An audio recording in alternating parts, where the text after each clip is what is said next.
اب اس کے بعد صدی کون سی ہے؟ 8ویں صدی. بات اب اختتام کی طرف لاتے ہیں.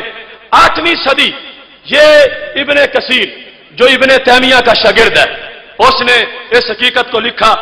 8ویں صدی آپ جانتے ہیں حضرت ام حرام بنت ملحان رضی اللہ تعالیٰ عنہ، جن کا 11 مقامات پر اس حدیث کا ذکر ہے بخاری شریف میں. وہ پہلی بحری جنگ کے لیے جو نبی علیہ السلام نے قبرص کی فتح کی خوشخبری سنائی تھی اور ام حرام نے دعا کروائی تھی کہ مجھے بھی اس میں شریک کر دیا جائے، وہ پہنچی.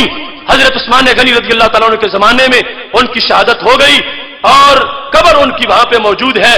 ابن کثیر نے ان کا ذکر کرتے ہوئے اس جگہ پہ لکھا قبرہ ہنالکا، قبر قبرص میں کس کی؟ حضرت ام حرام رضی اللہ تعالی عنہا جو ہمارے نبی علیہ السلام کی رضائی خالہ ہے. ان کی قبر کہاں؟ قبرص میں ہے. کیا ہوتا ہے وہاں پہ؟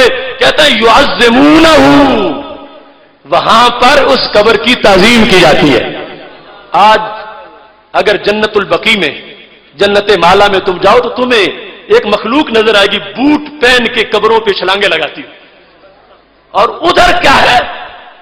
قبرہ یعظمونہ، تعظیم بھی کرتے ہیں اور وَيَسْتَسْقُونَ بِهِ، وسیلے سے دعائیں بھی مانگتے ہیں، دعائیں بھی مانگتے ہیں. وَيَقُولُونَ، اور کہتے ہیں قبر المرأة الصالحہ، نیک خاتون کی قبر ہے. تو یہ دیکھ لو، اس سلسلہ میں اب تفصیل کی طرف نہیں جاتا.